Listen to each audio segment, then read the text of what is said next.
제가 볼 때는 이거를 좌파 세력들의 카르텔이라고 봤거든요. 잼버리 네. 사태를. 그래서 이거를 좀 제가 파들어 갔어요. 네.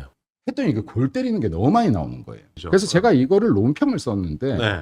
신문에 나온 게 없다고 컷이 됐어요. 그리고 그때 당시에 잼버리를 파행해야 된다, 중단해야 된다라고 요구했던 전북 쪽에 이 33개 시민단체가 모인 단체가 있었어요. 네. 이 대표가요, 얼마 전에 국가보안법 위반으로 처벌받았습니다. 그러니까요, 제가 이거를 우리 당이 왜 싸울 줄 모른다라고 하냐면 네. 우리가 이건 잘못한 게 아니고 저쪽 공작이야라고 판단되면 이걸 파고 들어가고 사실을 확인하고 그 이 의혹 제기가 사실과 가까워진다라고 하면 알아서 검찰이 수사하지 않겠습니까? 네. 그럼 이거를 만드는 게 정당이어야 되는데 민주당 저놈들은 맨날 없는 얘기도 지어내서라도 온갖 얘기를 하잖아요. 근데 네. 우리는 이게 근거가 빈약하면 논평을 못 나가게 하니 이게 지금 공격 자체가 되지 않고 싸움 자체가 되지 않는다.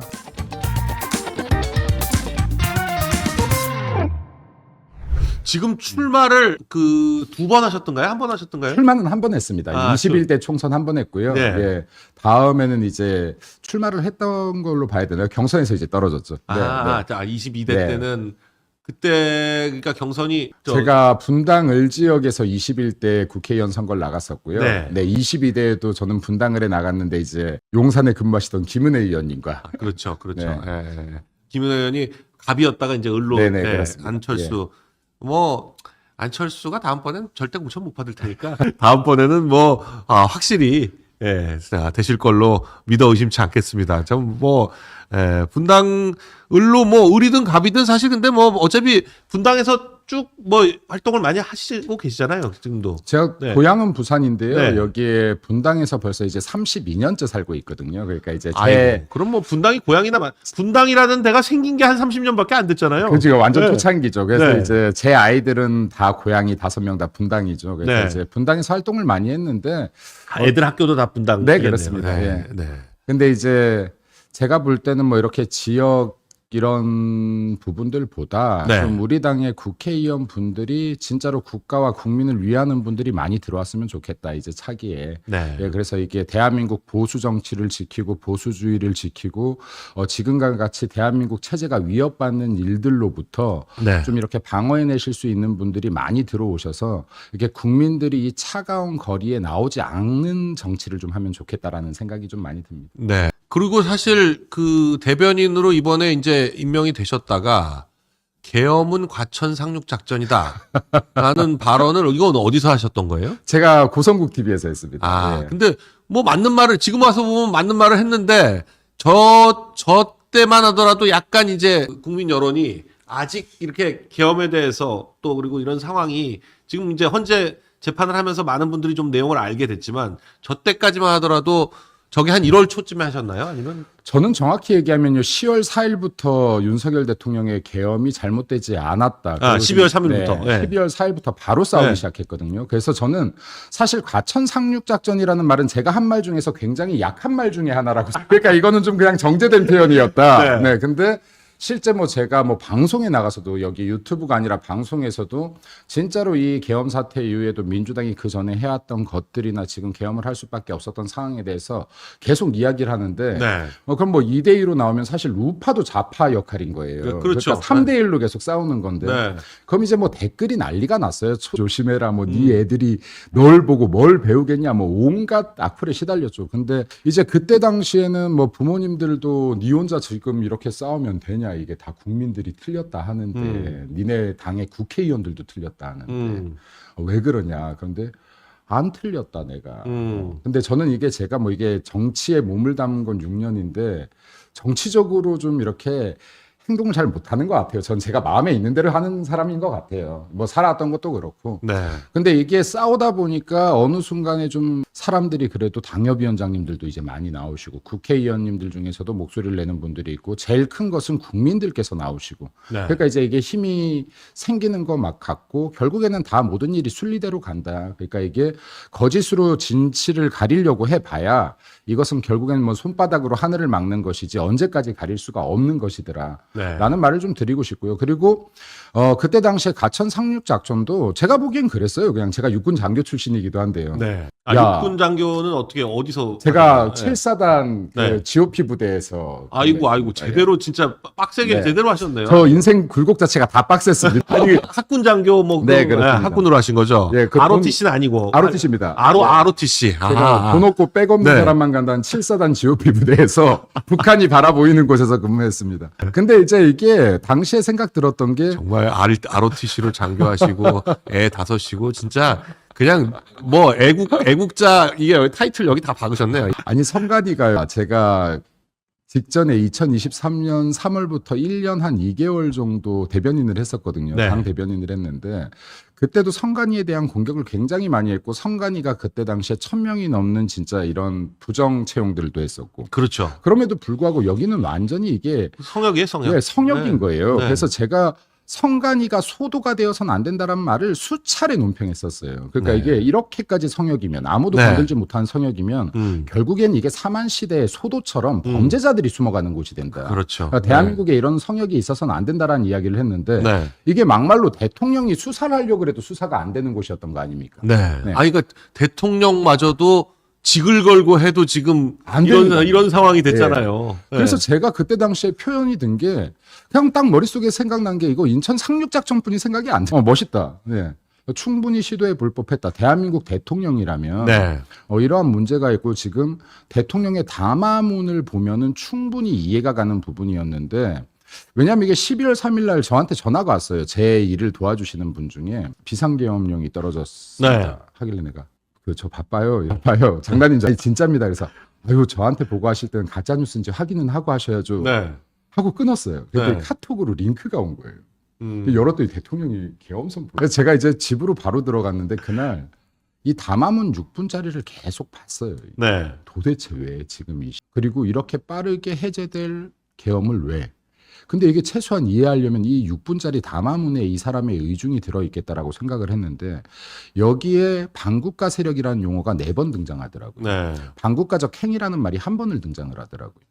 그리고 여기에서 지금 계속해서 말하는 것은 대통령이 대한민국의 위기를 말하고 있었고 마지막 말에 저는 되게 꽂혔는데요. 국민들을 믿습니다라는 말이 있어요. 저는 국민들을 믿습니다. 계엄령 당시 발언에도 그 말이 그 말이 있어요. 그래서 이제 이런 부분들을 본다라고 하면은 이게 이분이 분명히 우리가 알지 못하는 어떤 결단의 포인트가 있었겠구나. 위기를 감지한 포인트가 있었겠구나. 네. 그렇다라고 하면 우리의 대통령인데 여당 대통령인데 내가 아는 지식선에서 이 부분은 맞고 싸워야 되는 게 맞다라고 생각했습니다. 내면을 다 알 수는 없다고 하더라도 이것은 보안이 분명히 있을 거니까 내면을 다 알 수는 없다고 하더라도 싸워야 맞는 것이다라고 생각을 했는데 우리 당이 초기에는 좀 스탠스가 많이 반대쪽이었죠. 그렇죠. 예, 한동훈 대표가 한동훈 있었으니까. 때문에 완전히 무슨 저 민주당보다 더 난리를 쳤었죠. 네. 그러니까요. 그래서 이게 민주당의 패널인지 사실은 네. 우리 당의 패널인지 알 수가 없었어요. 당시에 방송 나가면. 네. 근데 이제 그때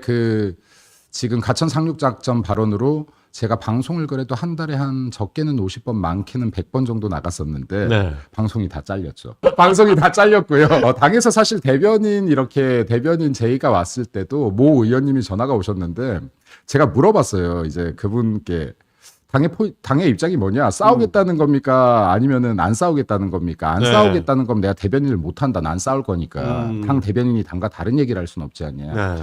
그러니까 만약에 당이 안 싸우면은 나는 밖에서 싸울게요. 네. 근데 만약에 당이 싸우겠다 그러면 내가 안에 들어가서 열심히 싸울게라고 말을 했는데 이분께서 싸우는 방향으로 설득을 해야 되지 않겠냐고 하셨는데 이분은 좀 싸우는 분이었어요. 네. 이분은 좀 싸우시는 분이었어요. 그래서 그러면은 내가 들어가서 빡세게 싸울게. 내가 며칠을 하든. 이렇게 이제 얘기를 했던 건데 이때 이제 제 주변 사람들이 내기를 하더라고요. 네. 며칠 못 간다? 김민수 3일 간다, 일주일 간다, 내기가 막 붙었어요.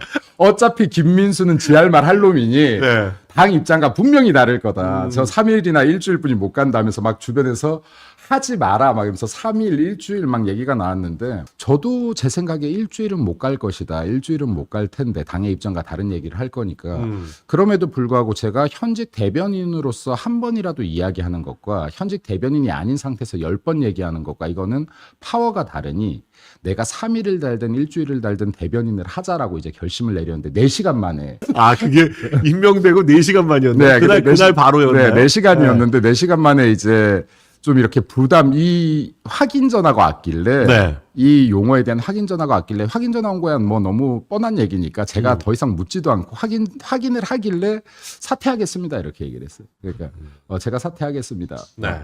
라고 했더니 이제 저도 제가 그냥 확 얘기하니까 좀 당황하셨죠. 그래서 아니 이게 지금 의견들이 좀 갈리는데 제가 사퇴하고 전 밖에서 제대로 싸우겠습니다 하고 이제 사퇴 의사를 표시를 했는데 저는 이 4시간이 일주일 한 것보다 3일 한 것보다 그 전에 제가 1년 넘게 대변인 했던 것보다 훨씬 더 큰 목소리였던 것 같아요. 그래서 이걸로 인해서 그래도 누군가가 윤석열 대통령을 위해서 대한민국 체제를 위해서 싸우려는 사람이 있구나를 사람들에게 좀 더 알렸다라고 하면 전 이 4시간이 훨씬 더 가치 있는 시간이었다라고 생각합니다. 뭐 임팩트는 굉장히 컸죠. 임명되자마자 하여간 그것 때문에 그만두게 되셨는데 사실 지금 대변인 10명 가까이 임명이 돼 있는데 뭐 그분들이 논평 많이 내지만 크게 뭐 이렇게 임팩트가 없어요 지금. 이게 우리 당 논평 구조가 좀 잘못돼서 그래요. 제가 볼 때 싸우려는 지금 이제 어느 정도의 의지를 갖고 있는지는 모르겠는데 논평 구조가 바뀌어야 된다. 제가 지난 그 2023년부터 대변인을 하면서도 대변인 한 명이 논평을 쓰잖아요. 네. 그러면 이제 이거를 뒷받쳐줘야 되거든요. 네. 그 그럼- 나가면 네. 막 비슷한 얘기가 계속 나와야 이게 계속 나와야 네. 됩니다. 근데 우리 당은 어떤 시스템이냐면요. 제가 논평을 딱 쓰면은 이거 전날 수석님이 하셨습니다. 이렇게 반응이 나요. 네. 내지 말라는 거예요. 예, 그러면 이게 똑같은 사건이 있어도 예를 들어서 변호사님과 저와 다 보는 시각이 다르고 공격 포인트를 다르게 잡을 수 있는 거 아닙니까? 네. 그럼 한 사건에 5명, 10명이 붙어서라도 다른 포인트로 하다 보면 이게 누구께 걸릴지 모르는 건데 이게 누가 썼으니까 피해달라라고 하는 거예요. 네. 네, 그러면 이게 그 사람의 공격이 유효타를 못 먹이면은 다른 사람들은 공격 기회가 없어지는 거죠. 이게. 그렇죠. 네. 그럼 연달아 논평을 내는 걸 굉장히 싫어합니다. 그래서 사실은 컷이 되는 논평들도 많죠. 그리고 또 두 번째는 이게 우리 당이 논평이 나가면은 근거가 있냐고 꼭 물어요. 예를 네. 들어서 이 근거란 신문 기사입니다. 통상. 네. 이 근거가 어디 있나요? 이렇게 확인이 들어옵니다. 이게 제가 잼버리 사태 같은 경우에요. 제가 볼 때는 이거를 좌파 세력들의 카르텔이라고 봤거든요. 잼버리 네. 사태를. 근데 이게 지금 잼버리 사태 중에 계속해서 잼버리 파행을 요구했던 세력들도 있고요. 잼버리 중단하라는 요청을 했던 사람들도 있고. 그리고 또 이게 끝나고 났더니 국무총리 해임하라는 요구도 있었고. 대통령 사과하라는 요구도 있었고. 근데 제가 볼 때는 이게 앞만 봐도 우리 당이 잘못한 게 아니더라고요. 그래서 이거를 좀 제가 파들어 갔어요. 네. 제가 이거 사람들을 제 주변 사람들을 시켜서 잼버리 관계된 조달 입찰을 전수조사해봐라고 했어요. 네. 했더니 이게 골 때리는 게 너무 많이 나오는 거예요. 예를 들어서 이게 호남 카르텔이죠, 뭐. 네, 조달 입찰이 들어오면요. 이게 업체가 2개 이상은 들어와야 돼요. 만약에 하나가 들어와서 단수 입찰이 되면 통상 재공고를 띄웁니다. 네. 두 번째도 단수 입찰이 되면 이거는 수의 계약을 맺어요.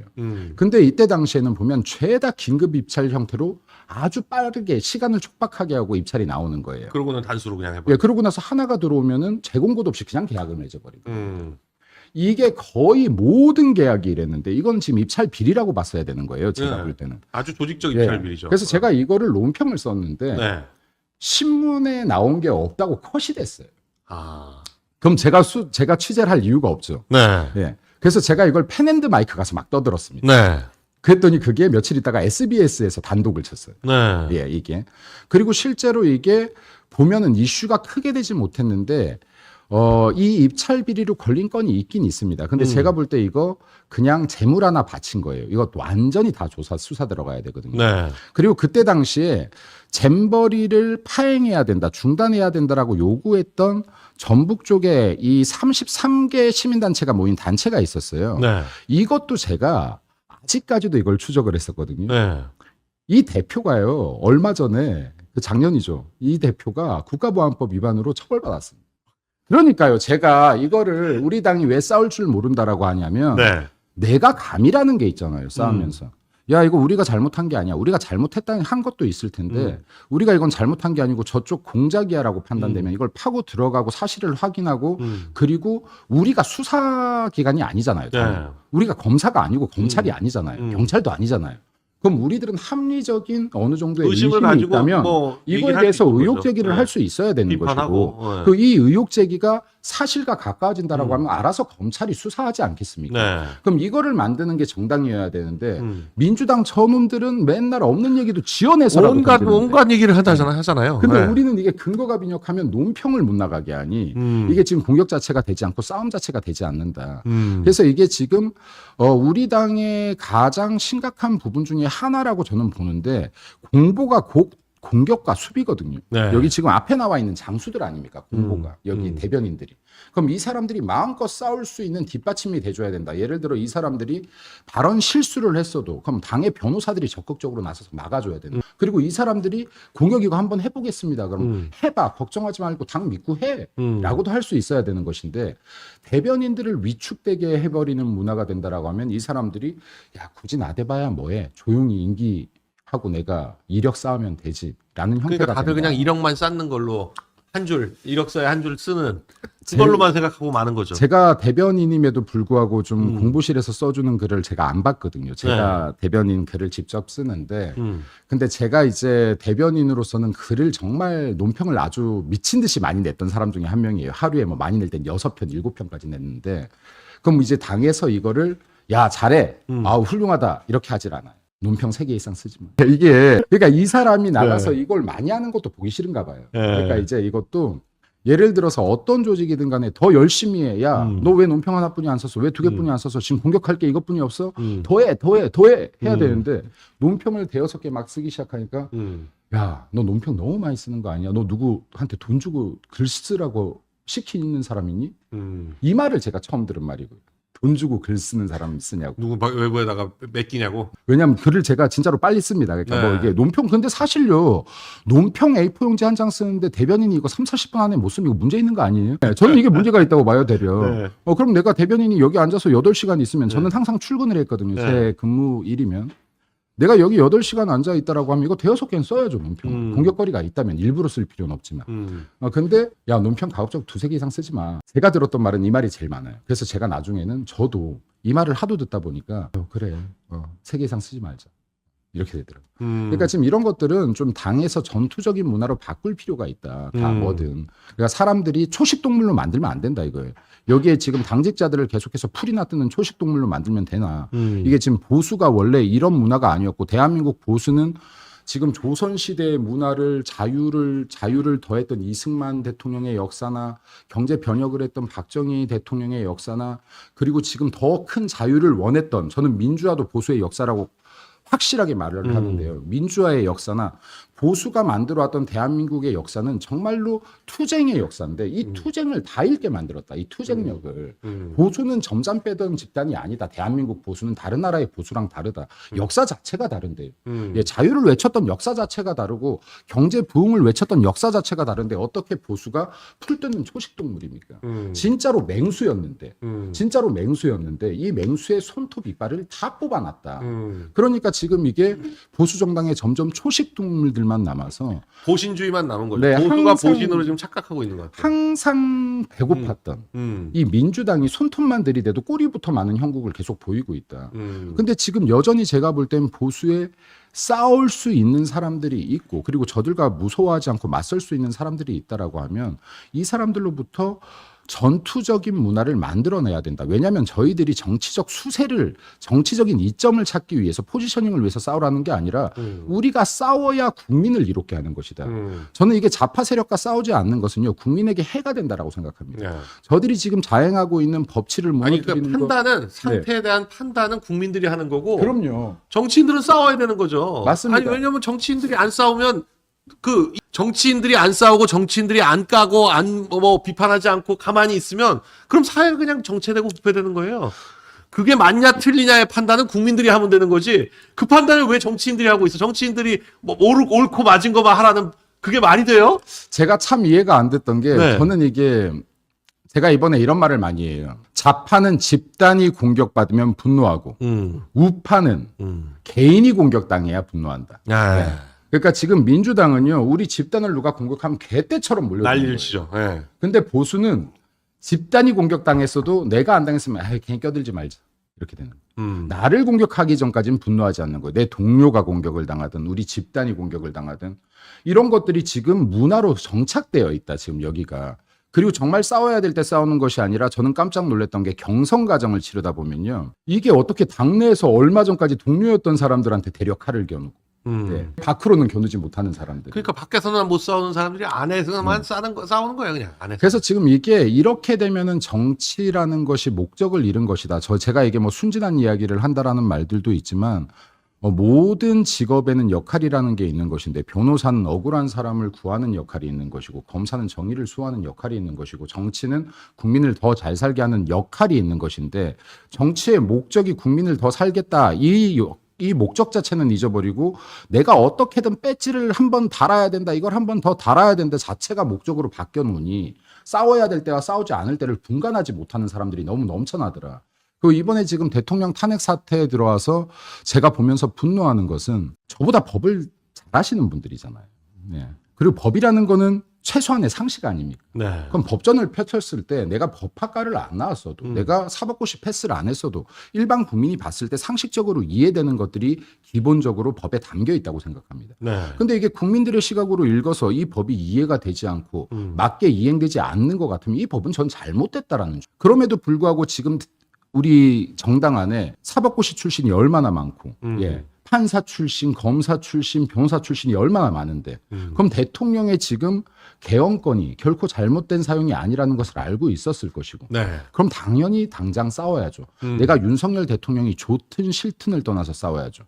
이게 지금 정치인들이 정의를 지켜가는 과정 아닙니까? 여기에 내 사심이 담기면 안 되는 거죠. 네. 내가 한동훈 빠라고 해서 윤석열 대통령을 방어하지 않으면 안 되는 거죠.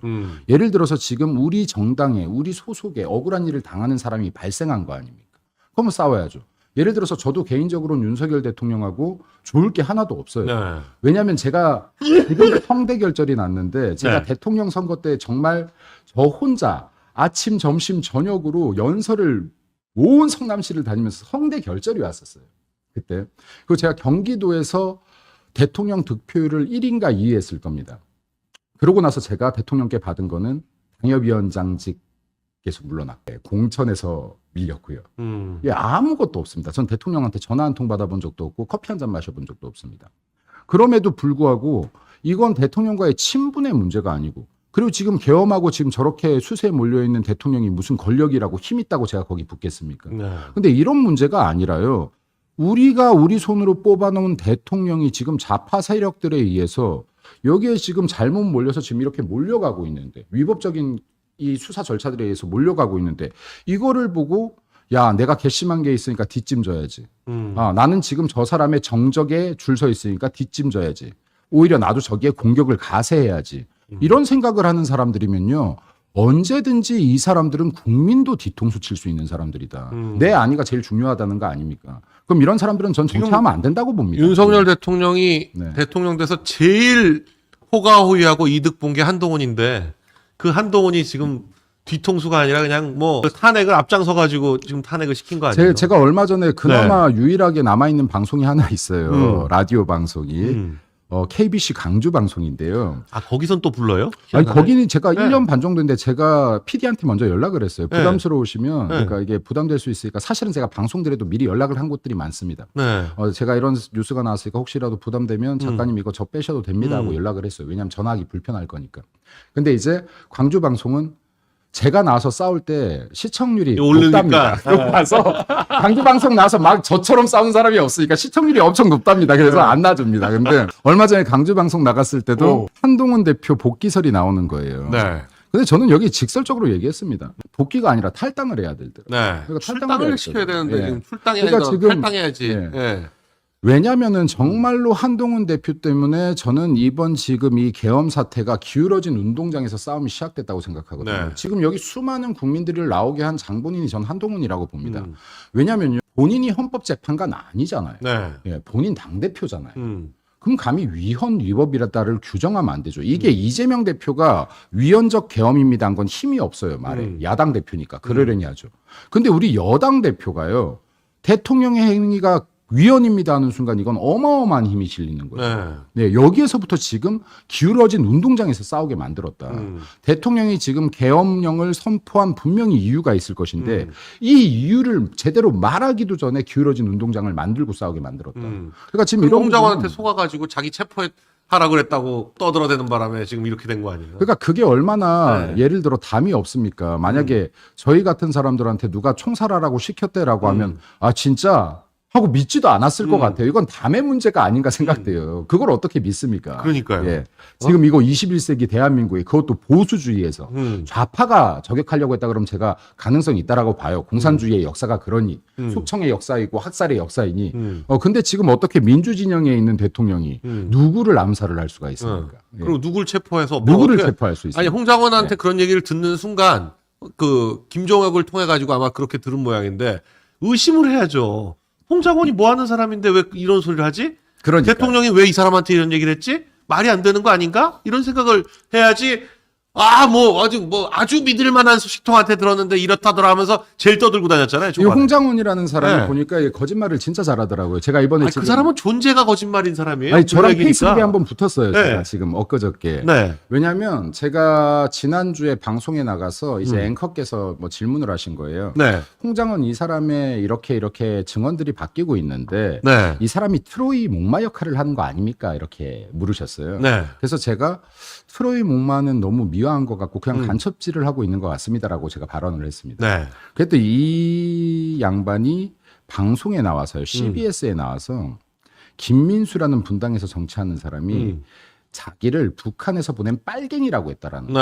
전혀 다른 얘기죠 지금. 전혀 다 간첩질을 했다는 것과 북한에서 보낸 빨갱이. 그리고 이 전혀 다른 간첩질은 얘기지. 북한의 간첩질이 아니었죠. 네. 문맥 앞뒤 문맥이 그렇죠. 네. 증언에 대한 이야기니까. 이야기를 해도 민주당의 간첩질이었죠. 예, 근데 지금 북한에서 심어놓은 빨갱이라고 했다는 겁니다. 그러면서 우리 아버지가 어떤 분이었고 내가 어떤 사람이었고 내가 간첩을 잡던 사람이고 이걸 한참을 얘기하는 거예요. 아, 그래서 그 간첩 얘기를 예. 자, 간첩 잡던 사람인데. 네. 그 그러고 얘기를 나서 했고. 이게 네. 곳곳에 야 김민수 그래도 이런 사람을 북한에서 보낸 빨갱이라고 하면 되냐라는 말이 올라와서 저는 이게 모르고 있다가 저한테 누가 보내줘서 이 영상을 봤어요. 그래서 제가 페이스북에 글을 올렸습니다. 저는 원래 빨갱이라는 표현을 안 써요. 김민수 대변인이 올린 페이스북 좀 찾아볼까요? 예. 예. 저는 홍장원이 저기 국민의힘 전 대변인의 김민수라고 분당 쪽에서 뭔가 출마하시려고 했던 분이 있는데 제가 깜짝 놀란 게 제가 북한이 심어놓은 빨갱이래요. 제가 이거를 원본을 다음에 그 방송 가면 틀어달라고 할 건데 네. 앞뒤로 네. 틀어달라고 하려고 하는데 그래서 저는 빨갱이라는 말을 이분한테도 써보지 않았지만 다른 사람한테도 써본 적이 없어요. 네. 왜냐하면 쓰고 싶어도요. 우리 당색이 빨간색이라서 혹시라도 모르는 분들이 오해할까봐 제가 안 써요 이거를. 애당심에서 안 써요. 네. 우리가 옛날에 파란색이었을 때는 모르겠는데 네. 정말로 정치에 관심 없는 분들은 이거 헷갈려하는 분들이 있더라고요. 그래서 제가 안 씁니다 이 빨갱이라는 용어를. 네. 네, 근데 이거는 완전히 사실을 왜곡했더라. 그래서 제가 뭐라고 썼냐면, 그러니까 저런 것만 해도 그렇게 거짓말을 해야 되니. 네, 그래서 제가 여기에 쓴 말이 당신이 창작하고 이런 것들을 각색하고 유포하니까 당신의 증언을 어떻게 믿을 수 있겠냐. 네. 이런 사실조차도 창작하고 각색하고 유포를 해야 되는데 네. 방송 나와서 그럼 대통령에 대한 증언인들 이 사람의 기억이 온전하다고 할 수 있겠느냐. 라는 제가 문제점을 지적을 하고 있는 겁니다. 예. 그래서 지금 이런 것들은 이 사람이 정말로 그냥 거짓에 입이 밴 사람이거나 아니면 어떠한 사건을 보고 자기 입맛에 맞게끔 해석하는 뇌를 갖고 있다거나 둘 중에 하나인 거거든요. 그럼 이 사람의 증언은 상당히 신뢰성이 떨어질 것이라는 거를 보여준 단면이다. 그러니까 윤 대통령 발언도 그럼요. 통합을 한 건 맞는데 나머지 얘기는 다 이 사람 머릿속에서 만들어진 얘기예요. 그러니까요. 저는 네. 트로이 목마는 부드러운 표현입니다. 네. 간첩질로 봐야죠라고 했더니 갑자기 여기서 그게 하기도 않았던 빨갱이라서. 북한에서 심어놓은 빨갱이까지 나오는 거예요. 네. 이러면 지금 이제 제가 매도되죠. 그러니까 지금 이러한 부분들도 이 단편을 나를 대상으로 전 제 이름을 아는 것도 신기해요. 네. 저를 대상으로도 이런 거짓말을 유포할 수 있는데 방송에 나가서. 네. 예. 그런데 이게 대통령의 지금 본인의 목숨을 걸고 한 대통령의 증언, 지금 계엄 증언에서 어떻게 이 사람이 사실을 말하겠느냐. 예. 전 절대 사실이 아니라고 봅니다. 대박법권님이 10선비 정당 국힘 손절하고 윤통 중심으로 새로운 보수파 정당 창당해야 된다. 뭐 이런 얘기 해주시는데 지금 그 소위 말하는 지금 이 국힘의 10선비질 아주 그냥 아주 치가 떨리는 10선비질인데 그게 또 우리 김민수 대변인을 그만두게 만든 그런 일이죠, 뭐. 저는 이게 보수 정당을 진짜로 너무 사랑해요. 제가 네. 국민의힘 이전에 자유한국당 저는 당협위원장으로 이 정치에 데뷔를 했는데 네. 제가 공개 오디션으로 현직 국회의원하고 토론 배틀을 붙어서 당협위원장에 됐었거든요. 2019년도죠. 네. 굉장히 험할 때 들어왔고 그리고 뭐 저야 이게 뼛속부터 보수였으니 사실 대래 저 민주당 같은 데들은요 네. 힘들 때 젊은 사람들을 찾아요. 네. 저한테도 콜이 온 적이 있었습니다. 아주 예전 이야기지만. 음. 근데 저는 색깔이 워낙 강한 사람이기 때문에 제가 보수의 길을 택한 사람인데 우리 당을 정말로 아끼고 사랑합니다. 진심으로 지금도 사랑하고 이 당이 사랑받았으면 좋겠습니다. 근데 사랑받는 법을 잃은 것 같다. 정당으로서 사랑받는 법을 잃은 것 같다. 제가 이게 제가 그냥 많이 하는 말인데 네. 정치는 질량이다라는 말을 제가 좀 많이 하거든요. 네. 그래서 이게 중도 확장을 의미 없이 외치면서 좌클릭한다고 중도가 모이는 게 아니다. 이게 정치는 블랙홀 같아서 내 질량을 무겁게 하면 알아서 빨려 들어오고 이게 중도 확장이다. 그러니까 우리들이 지금 당당하게 이야기할 수 있는 것들은 이야기하고 그리고 국민들에 대한 여론이 좋지 않더라도 이걸 설득할 필요가 있는 주제라면 우리가 끝까지 설득하려는 노력이 필요한 거지 여론이 안 좋다라고 해서 틀린 말을 한다면 이건 정치인이 아니다. 네. 왜냐하면 여론 쫓아갈 거면은 AI 국회하면 되죠. 정치는 왜 필요합니까? 여론이 잘못될 수가 있거든요. 국민 뜻이 다 맞지가 않아요. 왜냐하면 국민들 다 생업에 바쁘신 분 아닙니까? 그럼요. 생업에 바쁘니까 정치를 우리처럼 들여다볼 수가 없어요. 그럼 우리보다 좋은 판단을 내릴 가능성이 적습니다. 네. 그래서 본인들은 생업에 집중하기 위해서 정치인이란 대리를 정해놓은 거 아닙니까? 이 사람들한테 권한을 위임한 거예요. 그럼 이 사람들은 국민들이 편안하게 생업에 종사하실 수 있게 우리가 더 많은 정보를 보고 뭐가 옳은 길인지를 판단하고 국민 여러분들께서 만약에 A가 더 좋다라고 해도 우리가 분석했을 때 B가 더 좋다면 국민 여러분들께서 잘못 알고 계십니다. B가 맞습니다라고 설득해야 정치죠. 근데 지금 보수는 이 부분을 잃었더라. 이 부분을 잃고 내 주장이었고 여론 눈치를 보고 여론만 살피고 쫓아가니 이게 지금 초식남처럼 되었더라. 네. 매력 없는. 어떤 누구도 매력을 느끼지 못한다. 이 사람에게. 네. 예, 무조건 예스맨인 거예요. 여론이 우측이네. 예스. 여론이 좌측이네. 예스. 그럼 이거 더 이상 보수 정당이 아닌 거죠. 색깔이 계속 빠지는 거죠. 그래서 저는 계속해서 주장하는 게 정말 중도 확장을 원한다라고 하면 좌클릭하면서 좌파 흉내를 낼 게 아니라 보수의 질량을 높여라. 보수라는 가치가 대한민국에서 쌓아왔던 보수의 가치는 다른 어떤 나라랑도 비교할 수가 없다. 건국부터 진짜 여기에 이 산업혁명부터 네. 지금의 이르기까지 자유를 만들어낸 가정 모두가 보수의 역사였지 여기 지금 대한민국에서 진보를 자청하는 좌파 세력의 역사는 존재하지 않는다. 얘네들이 우리의 역사를 일부 훔쳐갔을 뿐이고 80년대 민주화 운동의 등에 올라탔던 NL 계열들이 있을 뿐이지 얘네들이 무슨 대한민국을 위해서 일했던 것들이 있냐. 얘네들은 그런 역사를 가지고 있지 않다. 그러니까 보수 자체로도 충분히 빛나는 가치를 가졌으니 보수주의에 입각해서 정치를 한다라고 하면 뚜렷한 사명이 보일 건데 왜 이거 안 하냐라는 겁니다. 그래서 제가요 이게 제가 되게 싫어하는 말 중에서 합리적 보수, 따뜻한 보수. 따뜻한 보수. 제가 이런 말을 싫어하거든요. 네. 왜냐면요 합리적 보수라는 말을 쓰는 사람들의 머릿속에는요 네. 보수는 합리적이지 않다는 전제가 깔려 있는 그러니까요. 따뜻한 보수라는 말을 쓰는 사람은 보수는 따뜻하지 않다는 전제가 깔려 있는 겁니다. 근데 보수는요 합리의 역사의 연속이었어요. 합리의 연속이었습니다. 이 조선을 못 벗어나고 있는 나라에 자유민주주의를 들여오고 시장경제 체제를 도입해서 대한민국의 자유의 씨를 뿌렸고 이거 얼마나 지금 혁신적입니까? 네. 이거 얼마나 지금 이게 합리적이었습니까? 네. 그리고 박정희 대통령은 여기에 산업화를 일구는데 이게 지금 혁신과 합리의 과정이 없었다면 이렇게 지금 부국강병한 나라가 있습니까? 그 시대에 이렇게 가난했던 나라에서. 네. 그러니까 이건 정말 합리의 역사였는데 이러한 것들에 대해서도 대항을 하지 못한다. 그래서 저는 이것도 좌파의 프레임이었다고 봅니다. 합리적 보수 그리고 여기 따뜻한 보수. 네. 제가 이것도 역사를 찾아봤어요. 이거 2014년도에 등장합니다. 아, 예, 합리적 본격적으로 등장하는 게 2014년도예요. 네. 이게 그 새정치연합이죠. 저기 유승민. 네 그때 당시에 우리 보수에 있는 사람들을 왜 연합이라는 당명에 왜 연합을 썼냐라고 하니까요. 합리적 보수까지 포용하기 위해서 연합이라는 말을 썼다라는 인터뷰가 딱 나와요. 자, 여기에서 우리 쪽에 들어오는 보수한테 명분을 주고 넌 뒤통수 친 게 아니야. 넌 합리적이어서 여기 들어온 거야. 그리고 지금 원래 보수 정당은 니네들은 합리적이지 않아라는 프레임을 걸기 시작한 거예요. 이게 또 이게 2016년도에 다시 나옵니다. 이게 국민의당이 창당하면서 또 다시 나와요. 합리적 보수, 개혁 보수 하면서 이제 여기에 합리적인 보수들도 같이 해라 하면서 국민의당이 창당되던 시절에 또 다시 이 용어가 튀어나옵니다. 네. 그리고 이제 2017년도에요. 박근혜 대통령이 탄핵되면서요. 우리 당의 이 29명 의원이 탈당했지 않습니까? 저쪽 발언 뭐 하면서 예. 만들면서 이때 보수 앞에 온갖 미사오구가 막 달라붙죠. 막 달라붙기 시작합니다. 합리적 보수, 따뜻한 보수, 개혁 보수 막 달라붙기 시작해요. 자, 이게요, 보수라는 말은요, 꾸밀 수식어가 필요 없는 말이라고 저는 생각해요. 보수 자체로 그냥 아름다운 말이다. 그러니까 진짜 보수주의자라면 이 앞에 무엇을 붙일 이유가 없다. 대한민국의 보수주의의 역사를 아는 사람이면 보수주의 자체로 충분히 아름답고 더 이상 빛날 수 있는 단어가 없는데 이것을 아는 사람이 이 앞에 왜 수식어를 붙이냐. 근데 지금 여기에 합리적 보수다, 따뜻한 보수다 이런 것들을 자청하는 사람들이요. 이분들이 기회주의자. 보수가 아닐 확률이 굉장히 높다고 생각하시면 맞습니다. 네. 앞으로도 마찬가지일 겁니다. 앞으로도 저는 합리적인 보수입니다.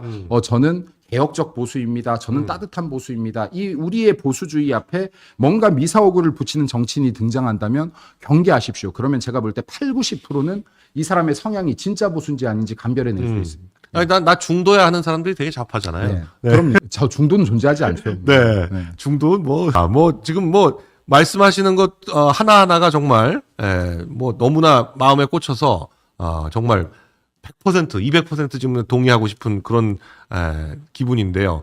어떻게 보세요? 지금 이 현재 상황에 대해서 우리가 지금 뭐 문영배라는 이 희한한 사람이 지금 하필이면 이런 시기에 재판소장 권한 대행을 하고 있는 바람에 지금 현재 재판이 개판이 되고 있다.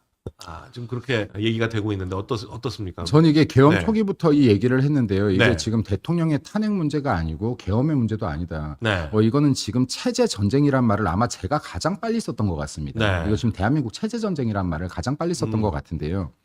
왜 이 얘기를 했냐면 지금 윤석열 대통령이 계엄을 선포하고 나서 이 사람들이 탄핵을 추진한 게 아니에요. 네.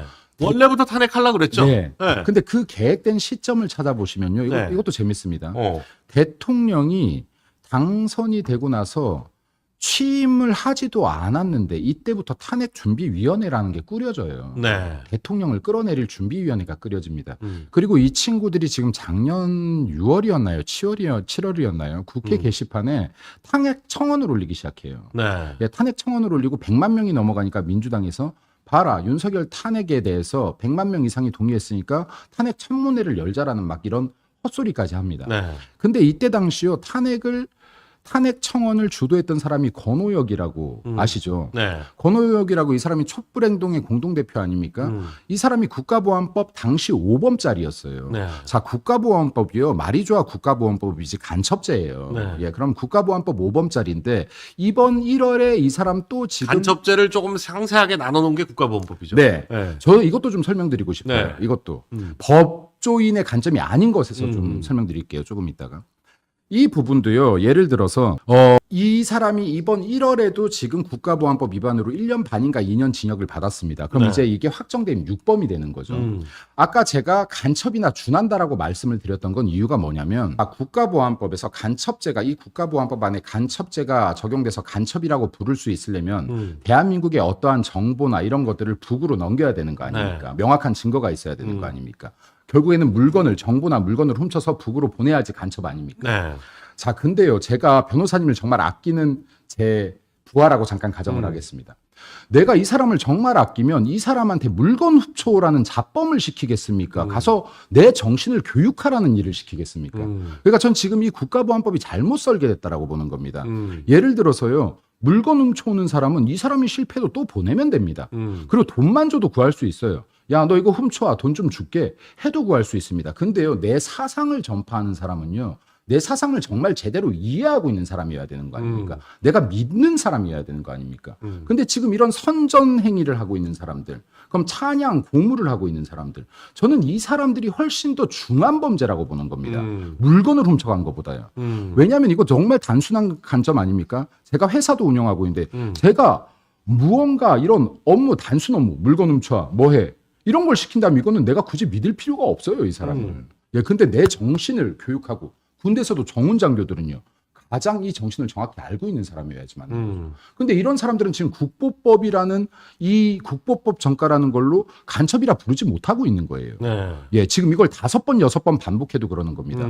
이 사람들이 지금 대한민국의 그들의 사상을 조금씩 퍼뜨리고 좀먹고 있는 어떻게 보면 이런 정보를 빼내간 자보다 훨씬 더 심각한 자들인데 근데 이런 자들에 대해서 국가보안법 위반이라고 하니까 훨씬 한결 가벼운 죄 같지 않습니까? 네. 그러니까 저는 이게 지금 국가보안법도 정확하게 따져보고 이거에 대해서 이 기준을 지금 바꿔야 된다 이거는. 이런 것들을 지금 보수정당에서 바꿔내야 된다라고 저는 생각합니다. 네. 네. 지금 그래서 간첩법에 대해서 이제 적국에만 하도록 돼 있으니까 그렇죠. 이걸 이제 외국으로 바꾸자라고 해가지고 거의 합의가 다 됐었는데 막판에 또 민주당에서 확 틀어버렸어요. 민주당에서 튼 것도 튼 거지만 서영교 의원이었나요? 네. 그 여성분? 네.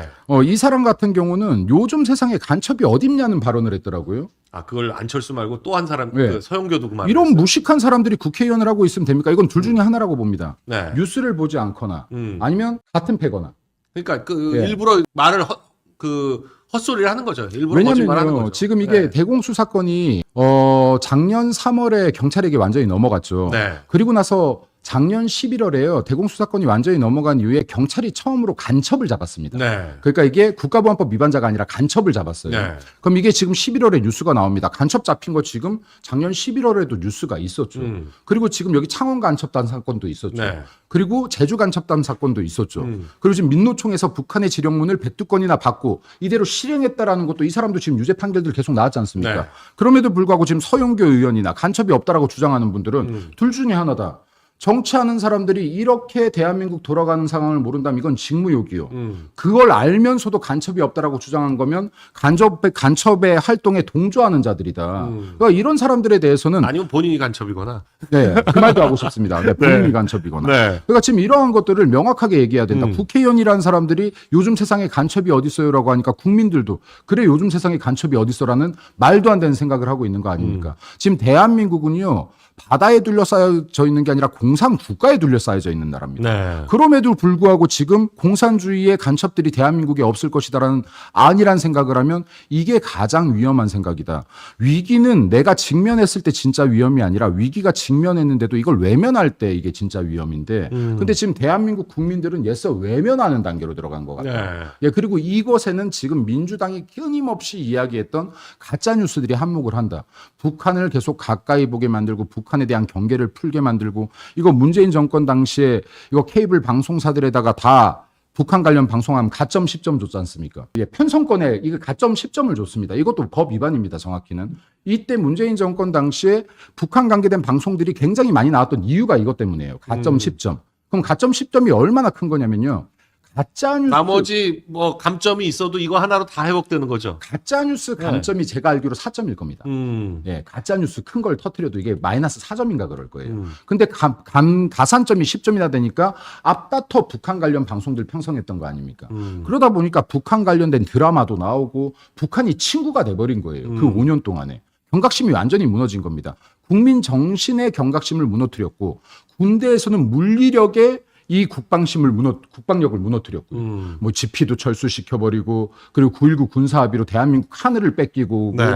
이거에 지금 대한민국의 좌파 세력들이 하고 있는 것은 결과론적으로 이 정보들을 다 조합해 보면 대한민국의 국력을 약화시키고 있는 것이다. 그리고 대한민국에 활동하는 좌파 세력들 중에서 아직도 분명한 것은 대한민국의 체제 변혁을 꿈을 버리지 못한 인간들이 굉장히 많다. 네. 그럼 이것도 요즘에 이렇게 얘기를 해요. 야, 지금 요즘에 무슨 세상인데 공산주의자들이 여기에서 대한민국을 공산주의로 만들겠어. 다 공산주의가 성공하지 못했다. 프롤레타리아를 해방하지 못했다는 건 이제 세계 사람들이 다 알아요. 근데 이 사람들이 왜 공산주의로 바꿔? 이 사람들이 새로운 걸 알았어요. 이 역사 동안. 공산주의만이 온전한 권력을 질 수 있구나 네. 하는 걸 알았습니다. 예. 공산주의가 프롤레타리아 해방 못하는 건 이 사람들이 알아요. 그래서 이제 그런 생각 하지도 않아요. 얘기도 안 해. 얘기도 안 해. 예. 근데 이 사람들이 뭘 보았냐면요. 중국을 보면서 북한을 보면서 캄보디아를 보면서 야 공산주의라는 게 절대 권력이구나. 민주주의. 쿠바 뭐 하여간 지금 확실하게 권력을 쥐고 있다. 네. 다 공산주의에 다 탈을 쓰고 공산주의입니다. 있는 거죠. 예, 근데 공산주의로 가는 길에 미사옥으로 포장할 수 있는 건 너무나 많아요. 제가 이 말도 방송에서 몇 번 했는데 저한테 범 10개를 바꿀 권한을 준다면 저는 대한민국 체제를 바꿀 수 있다고요. 많이도 필요 없습니다. 범 10개면요. 시장경제 무너뜨릴 수 있고요. 자유민주주의 무너뜨릴 수가 있어요. 지금 이거 민주당이 입법부를 하나 장악했는데 국민의힘이 이거 대항도 못하고 있잖아요. 만약에 조기 대선이 치러져서 행정부까지 장악한다? 이때까지 윤석열 대통령이요. 이거 제2요구권 거부권으로 이거 막아왔던 겁니다. 이거 막을 사람이 없는 순간에요. 범 10개면 저는 대한민국 체제 바꿀 수 있다라고 봅니다. 충분히 바꿀 수 있습니다. 헌법까지 안 바꿔도 돼요. 네, 헌법도 안 바꿀 필요가 없습니다. 근데 지금 이렇게 심각한 상황들을 보면서요. 왜 심각한 상황을 보면서 지금 제대로 싸우지 않느냐 하는 부분에 제가 계속해서 열변을 토하는 것이고 민주당이 설마 그렇게까지 하겠어? 얘네들이 이때까지 통과시킨 법들이 이 준비 단계에 있습니다. 예를 들어서요. 자, 중대재해처벌법. 저희가 이것도 뭐라고 해요? 중대재해가 처벌의 대상이냐, 예방의 대상이냐. 법의 이름에 처벌을 붙인 것은요. 얘네들 아직까지도 공산주의 사고가 남아있는 거예요. 야, 이거 부르주아들, 이 경영자들, 잠재적 범죄자로 지금 놓은 거 아닙니까? 중대재해처벌이라는 것으로. 자, 이걸로 제가 세트법이라고 하는데요. 노란봉투법이. 이게 세트다. 이게 한 세트다. 하나는 통과됐고 하나는 통과되지 못한 것이다. 자, 중대재해법으로 경영자들 잠재적 범죄자 만들어 놓고 노랑봉투법을 통해서 노조들이 불법 파업을 하든 뭘 하든 회사에 어떠한 물리적 충격을 가하든 피해 보상을 할 수 없게 내놨다. 자, 이러면 이게 프롤레타리아에 의한 지금 부르주아의 지배가 되는 겁니다. 이거 무슨 수로 경영자들이 이 노동자들을 막을 수가 있습니까? 불법 행위를. 자, 이거 두 개가 세트인데 이거 두 개만 해도 대한민국 기업들 어지간한 기업들은 다 타격을 받게 된다. 네. 자, 근데 여기에다가 지금 이번에 얘네가 통과시키려다가 막혔던 국회 증언법이라든지 기업들 나오려면 다 나와. 그리고 기업들 나와서 니네들 기업 비밀 공개하려면 다 공개해. 자, 이런 법은 기업 비밀은요, 결국에는 이거 뭐냐, 사유재산을 침해하겠다는 겁니다. 기업은 기업의 비밀은 사유재산이에요. 내가 비밀, 이 돈과 노력을 들여서 만들어 놓은 기술 등, 이거 제 사유재산 아닙니까? 이거를 공개하라면 까라면 까. 이건 결국에는 보수주의가 지켜왔던 사유재산권이라는 걸 침해하겠다는 걸 얘기하는 거예요. 이런 것들이 지금 들어오면 이거 기업 작살나는 겁니다.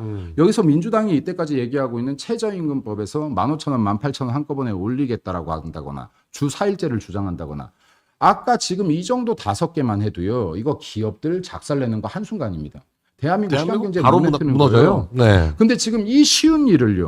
저한테 대한민국 무너뜨리라고 하면 범 10개로 무너뜨리겠어요. 근데 저보다 똑똑한 사람들이 많을 민주당에서 이거 지금 국민 못하고 있을까요? 이 사람들이 공산주의에 대한 대한민국에 대한 체제를 바꾼다면 노동자의 해방 이런 거 아닙니다. 자기들의 권력 강화라고 봐야 됩니다. 네. 네. 그리고 국민들이 체제가 바뀌는지도 모르게 바꿀 가능성이 굉장히 높다. 순식간에 바꾸는 것이 아니라 3년, 5년. 자, 국민들이 힘들어지면 그때 이 사람들이 늘 외치는 기본소득도 줄 겁니다. 어차피 정치라는 것이 51명만 내 편이면 권력을 놓치지 않는 게임 아닙니까? 그러니까 지금 이런 것들도 정치인들이라면 좀만 깊이 있게 생각해라. 이게 기후라고 해도 이 기후가 만에 하나 맞다라고 하면 이 피해는 나 개인에서 끝나는 게 아니라 5천만 국민에게 미치는 것이니 내가 만약에 이걸 리스크를 느꼈다라고 하면 이게 아무리 작은 위험이라도 내가 국민들의 보험이 되어주는 것이 정치인의 역할인 것이지 야 설마 그런 일이 있겠어 하고 정치인이 국민에 대한 보험 역할을 제대로 하지 못한다면 대한민국에 정치할 필요 없다. 좋은 직업이 얼마나 많습니까? 술도 가서 마음껏 좀 마시고 여행도 마음껏 다니고 돈도 훨씬 더 많이 벌 수 있고 그 뭐 연봉 1억 4천에 연연해서 있는 분들이 뭐 어차피 능력 없는 거니까 나가야지 맞는 거 아닙니까? 그래서 지금 제가 볼 때는 대한민국이 이 정도 위기 상황이다라는 것 제가 느꼈다면 국민의힘에서도 충분히 느꼈을 것이고 다선 정치인분이나 의식 있는 정치인분들 충분히 느끼셨을 테니 나와서 싸워라. 국민을 위해 싸워라. 그리고 지금 헌재 같은 경우도 재판도 어차피 짜놓은 판이다. 이게 이 좌파들 NL세월들이 87년 이후에 전술을 변경하면서 체제 변혁 전술을 변경하면서 외부에서 불법적 활동을 하던 게 내부로 침투하지 않았습니까? 그렇죠. 네, 합법적으로 침투했습니다. 사법계, 온갖 사회 각계각층으로 그렇죠. 다 방송계, 이제, 문화계 네. 다 침투했어요. 근데 사법부에도 많이 들어간 거예요. 그렇죠. 근데 지금 이거를 보수주의자들이 제가 이 말을 합니다. 보수주의자는 민주당은 가짜 뉴스 민주화 그러니까 80년대 대한민국 민주화의 바람에 올라타서 지금까지 먹고 살고 있고 그리고 보수 정치인들은 이승만 대통령과 박정희 대통령이란 두 거인의 어깨에 타서 안위를 누리고 있다라고. 지금 이 시대가 끝나고 나서요. 제대로 국민을 위해서 투쟁하고 싸웠던 정치인들이 안 나오고 있는 겁니다. 보수는 여전히 계속 싸워야 되는데요. 그래야 대한민국이 한 걸음 더 발전할 수 있는데요. 계속해서 좌파들 눈치 보기가 급급하더라. 근데 지금은 이러다 보니까 좌파들이 이렇게까지 사회 곳곳에 침투되는 걸 막아내지도 못했다. 이거 막았어야지 맞는 거죠. 근데 지금 상황은요. 제가 볼 때는 야, 이거는 법대로 간다라고 하면 가능성이 너무나 희박하다. 왜냐하면 법대로 갈 것 같았으면요. 애초에 대통령을 소추시킨 것도 이거 위법적 절차잖아요. 네. 정확하게 얘기해서 이거 절차 제대로 지킨 게 말이 아니잖아요. 안 되는 거죠. 네. 그럼에도 불구하고 탄핵 소추를 감행했다라고 하면 그 다음에 수사 절차라도 맞아야 되는데 공수처의 수사 절차도 틀린 거잖아요. 검찰도 틀린 네. 거고요. 제가 이거 뭐라고 말했냐면요. 사람들한테 소방관이 길에서 음주 단속하는 거예요. 제가 소방관이요. 아무리 훌륭한 사람이라도요. 길에서 음주 단속할 수 없는 거예요. 교통 단속을 할 수 없는 겁니다.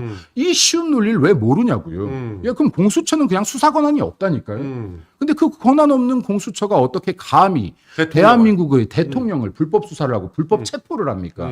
대통령이 불법적으로 수사당하고 체포당하는 나라에서 국민인들 안전하겠습니까? 전들 안전하겠습니까? 여기 선배님인들 안전하겠습니까? 그럼 이거는 대한민국 체제의 위기, 법치의 붕괴라고 보고 싸워야 맞는 거죠.